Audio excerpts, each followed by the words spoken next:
Sino po ibang tumutulong sa inyo? Wala na po sir, wala na po. Pamilya po.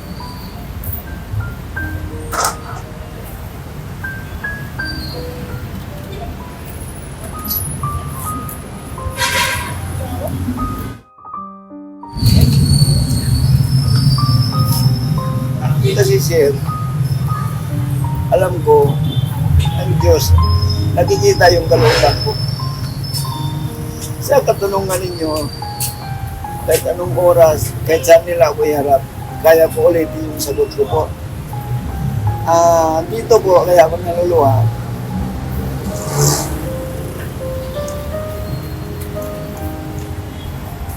May nagbibigay. Dahil awa. Yung mga anak ko, kahit mga anak ko sila, ama nila ako, walang awa.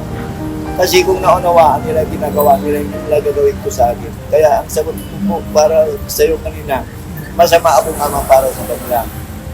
Pero sir, kagawang oras po sir, kaya kong umarap kahit saan nila ako iharap. Totoo po yun. Kasi lahat po tayo makasalanan. Pero sana timbangin naman ang nagawa na mali at sa kayong tama. Yun lang naman sir. Kaya ako naluluwa kanina kasi naalala ko yung ginagawa nila sa akin sir na hindi na nila ako tinuturing ng magulang sir.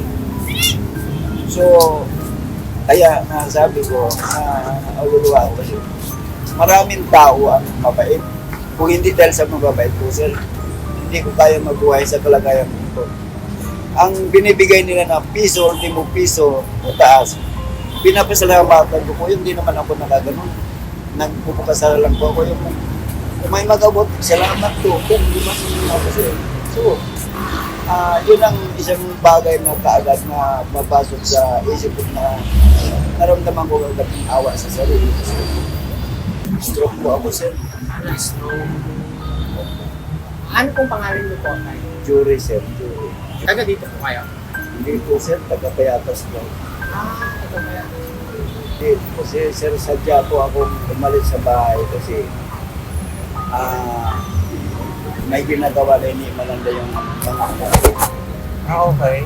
Katulad po ng gusto kong magbihis, hindi pa ako makabihis kasi yung upuan, tinatago ko. Ba't ganun? Yun naman po, sir, yun ang hindi ko alam ko kanina sa isip nila. Tapos, Hindi ko kayo nakakabis pagka hindi kayo nakaupo. opo, kasi hindi ako makaganyan eh. Stroke po ako, sir. Kaya upo ako. Pag upo ko niyan, saka pa lang ako makabihis. Ako mag-isa po. Ngayon, minsan nga yan, sir, na huli ko siya na pinatulog niya muna ako bago bumili po ng pagkain. So, kala niya tulog na ako. Pero hindi ako tulog, sir. Kumain siya. Siguro, baka ayaw na akong pakainin ng ulam na kinakain na. Okay lang sa akin. Tapos may time din po, sir, na ang tubig pinapatay ko para hindi ako malaligo. Ang totoo po, sir, ang anak ko, 8. So, pero ang dito, ang pagdito ko, nag-15 noong 2019 po, sir. Nagpigti. Opo. Kasi ang pang-anim, pang-pito, pang-8 po, mga lalaki naging bakla po lahat. Hindi bakla. Anim pa. Ilan taon na po kayo? 64, sir. 64. Kailan po kayo na-stroke? May 22, 2014 po. Dati po akong taxi driver po kasi, sir. Tapos, dito po kayo pumupunta para Para lang po, malimos? sir, para lang mayroong may mag-abot ng Pagkain. barya, mga pagkain, pambili ng gamot po sa kayong vitamin C. Ngayon po, magkano itong nakolekta nyo ngayon? Wala pa po akong pera ngayon, sir. Kumain na po kayo? Ay, hindi pa po, sir. Buong araw? Kumain na ako kanina, sir, kasi may pira akong parang 34. Nangiram ako ng, 36, nangiram ako ng 14 para makabili ng pagkain. Pagkain. Po, ulam sa kakain po. Araw-araw po kayo namamalimas para may pagkain po. Opo, nagbubukas, sara lang po ako rito. Oo. Para may mag-abot po ng barya, sir. Para may magawa. Opo, sir. Saan po kayo kumain? Kung saan lang po dyan yung pwede akong kumain. Halimbawa po, katulad niya gabi, may nag-ikot, Hmm. tapos namigay ng pansit yun. Humingi na lang ako. Ah, Pero hindi naman madalas ganun, sir. Yun lang pag may pira ako, pupunta ako para makakain ko. saan po kayo natutulog? Yan lang po sa tabi ng kalsada, sir. Sa kalsada lang po. Tabi po, dyan lang po. Oo, Ito. pwede nyo mamaya makita, sir, kung gusto nyo ituro ko. Nakita ko nga po may dala-dala kayo parang yung galon.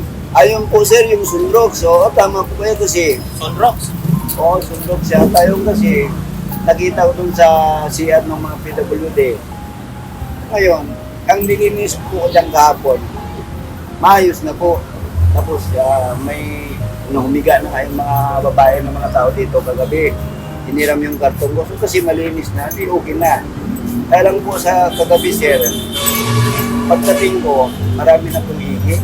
Ah, may ihi. So, mabaho. Kaya kanina, sir, tuwang nga ako kasi nakita ko yung sunrok. Sabi ko, Hmm. ibuhos ko walisin mo bukas. Ba't di po kayo matulog doon? Bawal po, sir. Ah, bawal doon. Bawal. Bawal. Pinapalis po kayo. Oh, kasi nga, siyempre, yun ang sabi ng security guard na baka maano ng may-ari, makita sa CCTV. Ah, paano yan? Nagbubukas kayo ito, hindi ba kayo nangangawit? Kasi na-stroke na kayo. Tinitiis ko po, sir.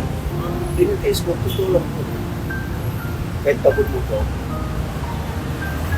Kasi kung hindi ko tiisin, sir, hindi ako matayin. Wala kang kakainin. Opo.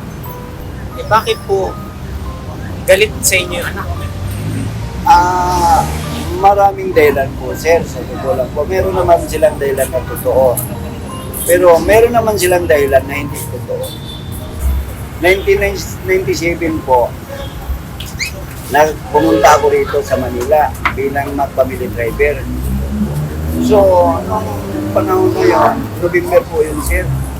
Tapos, nangako yung amo ko na taga-amin na pagdating ng January, tataasan na yung sahod kasi 3,000 lang po yung sahod ko sa isang buwan.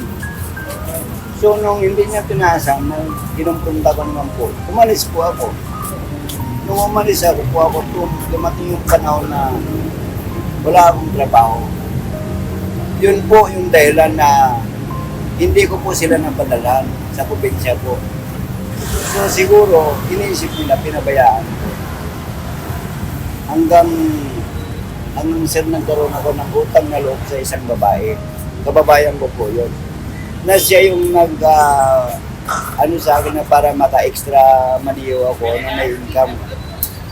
Parang tinanaw ko na utang na loob yun, sir. Kaya lang, humantong po sa sabihin natin mali. Nagkaroon kami na ugnayan niya isa. Ito po yun. Tapos, nagkaroon po kami ng anak ko. Ang akin ang isip ko lang, parang nagbayad utang po ako.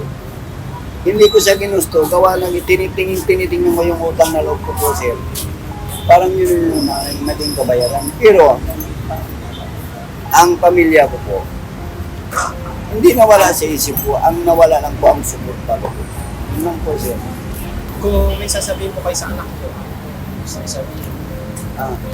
Sir, ayoko din kasi sanang sabihin ko, anong sabihin ko na masama para sa kanila. Pero ito lang masabi ko. Sa inyo na mga anak ko, kung itinuturing nyo akong ama, marami pa kayong hindi alam. Katulad ng lumaki kayo, hindi nyo alam, hindi nyo nasaksyan kung anong ginagawa kong trabaho para may ipakain sa inyo. Yun po, sir. Kung masama man ako sa tingin ninyo, siguro, huwag na lang kayo magpadala sa salita ng ibang tao. Actual nyo akong iharap kung may reklamo kayo, kung masama ako, ireklamo nyo ako, ganun lang po yun. Harap ako, sa kalagayan kong to, malinaw pa isip ko. Kaya ko pa isalaysay po ang simula nung pinanganak sila hanggang sa panahon nito, sir. Kaya yun lang, kung hindi nyo ako tinuturing na ama, sige, salamat, sana pasugin kayo ng banal na espiritu puso ninyo para maintindihan nyo ang tama at mali. Yun po, sir. Ang Diyos na lang yung kinakapitan ko para magkaroon sila ng kapayapaan sa kalooban na matanggap nila yung katulad ko. Kahit wala silang may tulong po, sir. Huwag lang nila akong itsapwera kasi yun ang kinasasama ko. Yun lang po, sir. May bibigay po kami sa inyo para magpangkain nyo lang po. Salamat, sir. Salamat po, sir. Salamat po talaga kasi katulad po ninyo. Na umahanga ako at nawa ako sa sarili ko kasi umahanga ako sa mga taong may kababaan ng loob. Paalam po, salamat, sana po nagustuhan po ninyo yung mga sinabi ko at sana po, paalam na po kayo mag-share kung magaan sa kalooban ninyo, i-share po ninyo para makatulong naman po sa akin kahit konti lang po. Salamat.